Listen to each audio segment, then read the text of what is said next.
Não, foi uma Olha turma muito legal. A história era a seguinte, o Paulinho Serra tinha um grupo que chamava Feira do Humor no Rio, que era...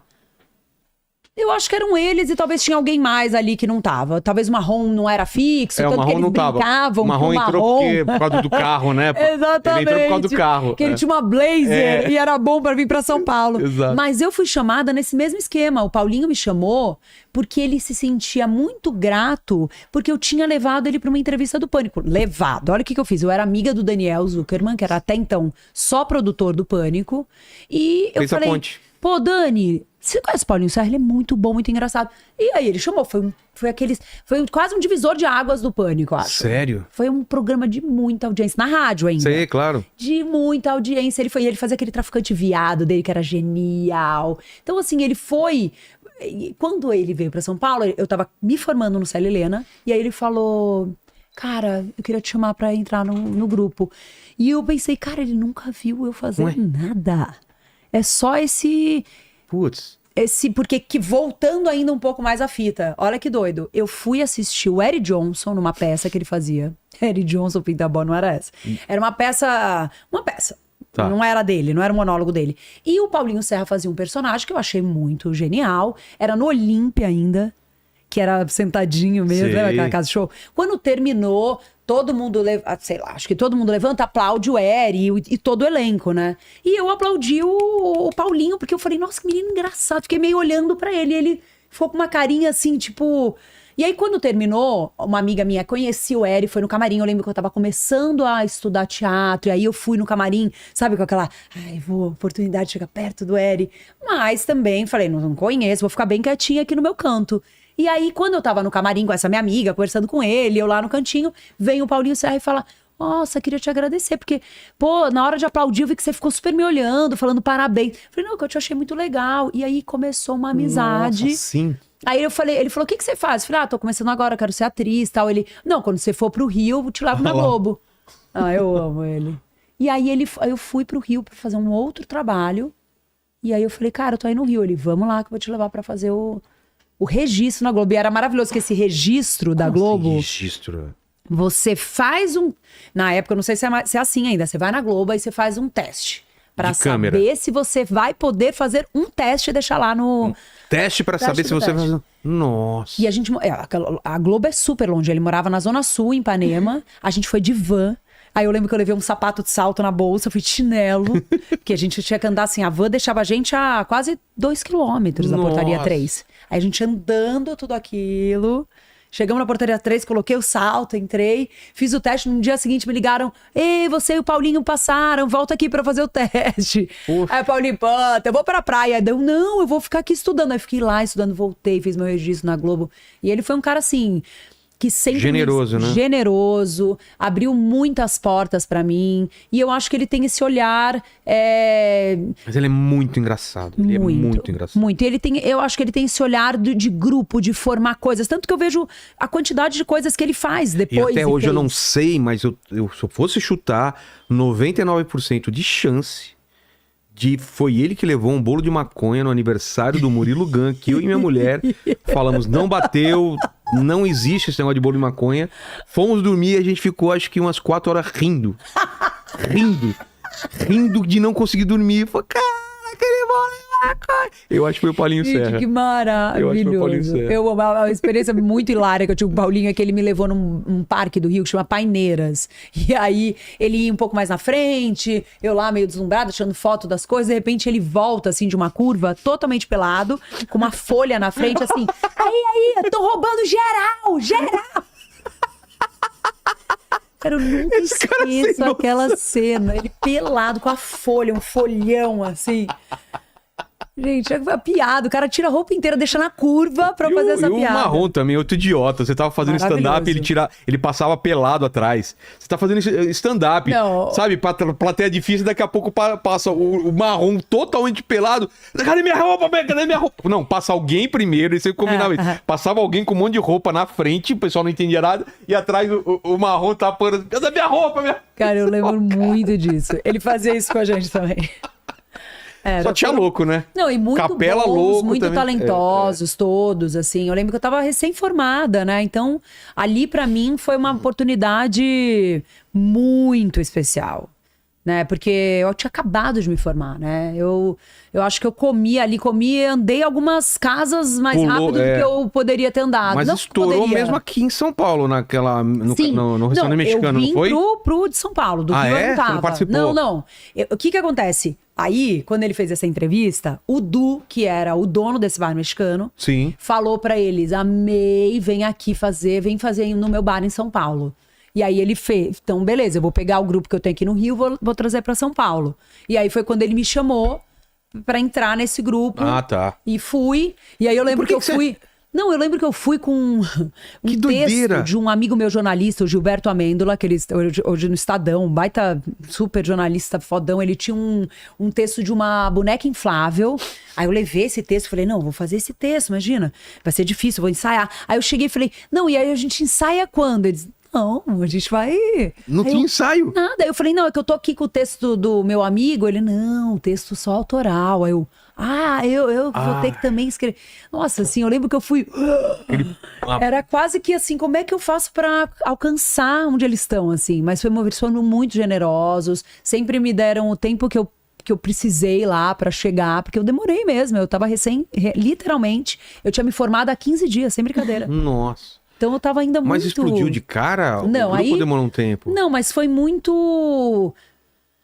não começou devagar, começou muito bem, com sucesso, cheio. Sempre cheio. E aí eu acho que uma coisa muito, assim, o plot twist do grupo foi o Jô ter ido. Todo mundo fala isso. Lá foi um momento assim, e o Jô foi pra mim uma grande virada de vida, de carreira, porque eu fiquei quase um ano que eu só apresentava o grupo, fazia umas sketches junto. Aí eu tentei fazer uma médica que só falava coisa... Ela era horrível e ela só falava de coisas... Como fazer pra ser feia, que tipo, celulite era a covinha da bunda. Sim. E como o pessoal do Pânico ia muito lá assistir, a Sabrina Sato era a nossa colega, então ela gravou um vídeo. Então meu quadro abria com o telão da Sabrina Sato falando, Doutora Graça, que era? Então já começava com uma coisa meio, que foda, que vem aí? E aí entrava eu fazendo uma coisa horrorosa, era totalmente sem graça, era muito ruim. A sorte foi que o ano já tava terminando, e aí quando terminou o ano,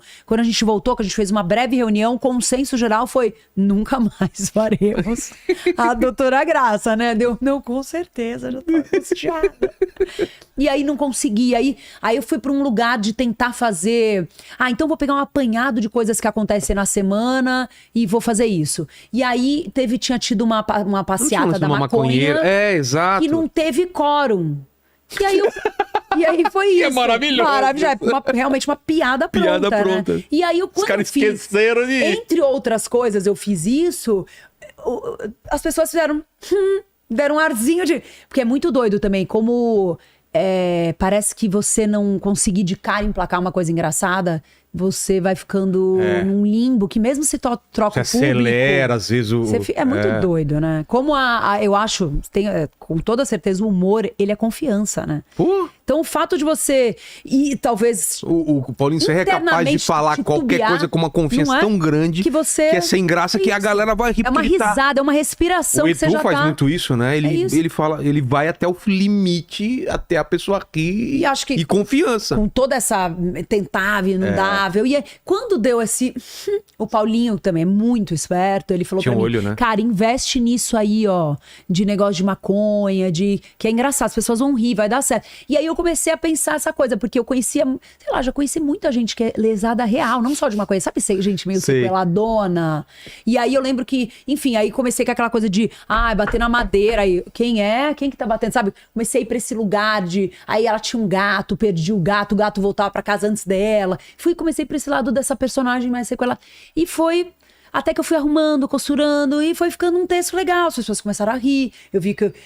só que ainda tava naquele lugar que eu mesma tinha me colocado, né? Da caçulinha ali do grupo, né? Quando o Jô foi... enfim, eu lembro que a gente se arrumava no escritório do Pueblo. Vocês souberam que ele ia ou descobriram na hora? Na hora, e eu que descobri ainda, porque o camarim era num banheiro. Tava todo mundo... E a gente vivia se zoando, né? Era um dia muito cheio, tava muito cheio. Eu fui resolver alguma coisa de algum amigo meu que tava chegando, não ia ter lugar pra ficar. Fui na porta resolvendo, faltando 5 minutos pra gente entrar. Quando eu cheguei na porta, assim, eu vi um carrinho, eles tinham um carrinho desses minúsculos. Um carrinho que já chamou a atenção, parecia o carrinho do Mr. Bean, assim. Sim. Aí eu fui chegando, eu falei... E a gente tinha ido, o Paulinho tinha ido... No Jô, na quarta-feira, era quinta, era um dia assim. Porque ele falou assim, quando o Paulinho foi, todo mundo foi na plateia. Ah, tá. E aí, no final, a gente foi lá, tirou foto, conheceu. Ele foi super legal, o Paulinho foi super generoso, todo mundo. E no final ele falou assim, bom dia ver vocês. A gente, bom dia. Ele foi no dia seguinte. E aí, quando eu vi aquilo, eu saí correndo pro banheiro, voltei e falei, gente, o Jô tá aqui. Aí todo mundo, falou, legal. Cara, ninguém acreditava. Eu, gente, juro, ele tá ali. Todo mundo, duvido. Aí só acreditaram a hora que saía. E aí, a hora que saía um e voltava, a pessoa falava, tá zoando também. Ninguém acreditava. Teve que todo mundo ir até a porta e ver que era ele mesmo. Mano. E aí o Jô chegou. Bom, quando terminou essa apresentação, todo mundo desceu, né? A gente se arrumava no escritório em cima, se trocava. Todo mundo desceu. Quando eu tô descendo, ele faz tipo uma ponta, um dedo assim. Aí eu fui olhar, o que ele tá apontando, né? Não tinha nada. Aí eu vou descendo assim, ele... Olha... Gostei de todo mundo, mas essa menina aqui... Aí nisso, tava meu empresário, assessora de imprensa, pra todo mundo, assim, um grupinho. Aí eles assim, não, ela é ótima. Ela é ótima mesmo. Então foi ali pra mim uma virada de chave, uma virada até de como eu passei a me enxergar, porque eu tive esse complexo ali de patinho feio do humor, não, mas não à toa, é porque verdadeiramente eles eram muito bons. E eu tava ali, né? Tentando. Engatinhando, tentando acerto, erro, não foi uma coisa assim tão instintiva. Tanto que não à toa que eu sempre busquei fazer outras coisas que não só humor. Porque não era uma coisa... Não é que eu saí de lá falando, quero fazer humor, o que eu mais gosto é fazer isso, eu só faço isso, eu amo. Não. Se o Paulinho Serra tivesse me chamado pra entrar num grupo de dança, eu teria ido.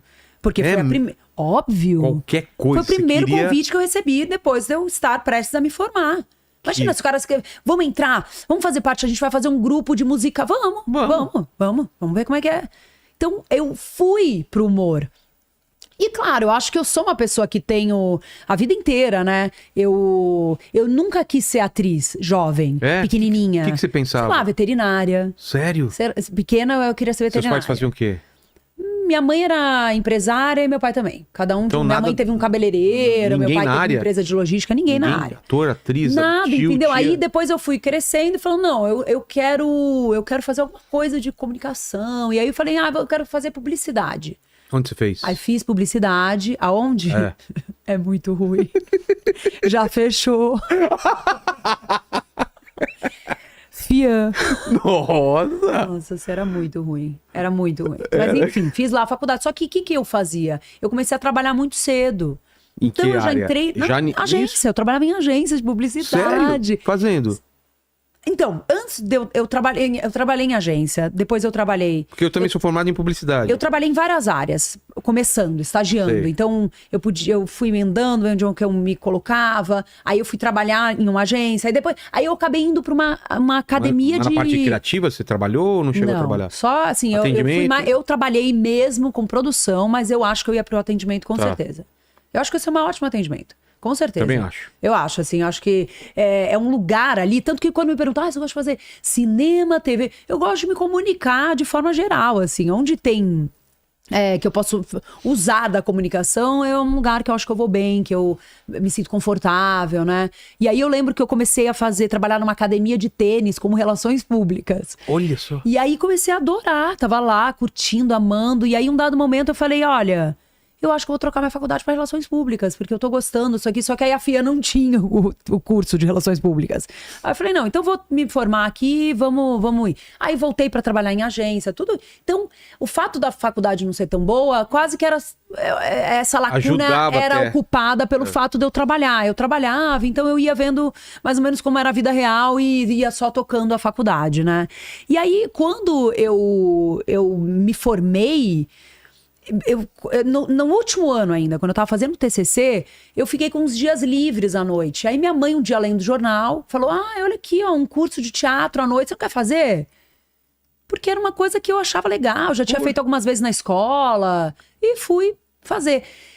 E aí, quando eu comecei a fazer esse curso, foi interessante que eu comecei a ver que as pessoas trabalhavam com isso, sabe? Pra mim, era uma coisa que não existia por isso. Meu pai não trabalhava com isso. Não tenho ninguém na minha família, nem perto disso. Ninguém, nem um primo distante. Então, nem era possível eu ser atriz. Eu nem sabia que eu podia, nem sabia que eu queria ser atriz.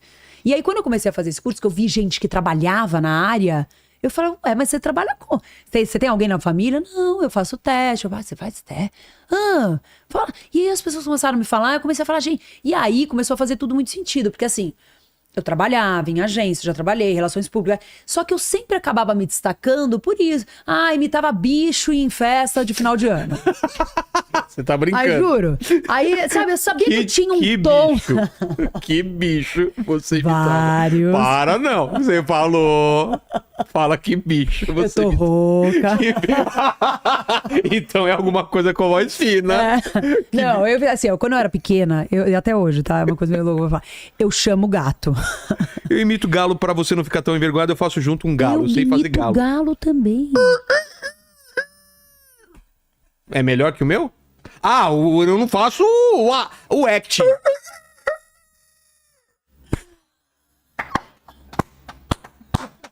Nunca mais eu imito Cara, galo. posso falar? A gente pode fazer uma granja aqui, eu e você. Pode. Eu e você. Eu amei o seu, tá? Amei o seu. Mas qual que você fazia na época? Fazia tudo. Eu me dava gato. E a galera, eu criava... a galera se divertindo. Eu criava rap. Você nunca foi envergonhada, assim, com essas coisas? Pouco. E outra, Sério? por exemplo, aí eu produzi, eu fiz um stand no West Plaza. Tá. Que a cada X reais você trocava por uma fita VHS pra sua mãe. Então tinha uma oficina de vídeo. Era isso. A minha agência fez, eu fui lá, produzi, parará. E aí, uma dessas vezes que a gente tava visitando, eu falei, cara, quer saber? Fazer um rap pra minha mãe. Aí fiz o rap, juro, foi o presente assim, da minha vida inteira. Foi o presente mais emocionante que minha mãe recebeu. Sério? Ela até hoje, assim, ela ama, ela tem um apreço por aquele... E aí o dono da agência veio conversar comigo, assim, tem como a gente falar que você não trabalha aqui? Porque eu quero mostrar como um case de sucesso, mas eu preciso... Então você pode... sair do projeto pra eu... Aí eu... Vou te mandar embora porque você mandou muito bem. Quase isso. Aí isso antes... Você entendeu? Aí todas essas coisas começaram a fazer sentido. Óbvio, né? Eu tinha esse lugar, assim, meio que fora da caixa. Né, que destoava um pouco desse mundo corporativo. Total. Que talvez eu precisasse me podar muito pra entrar lá. Eu conseguiria me podar. Porque no fundo eu sempre fui atriz. Eu tenho isso dentro de mim. Eu poderia ser um atendimento, porque eu seria uma atriz atendimento.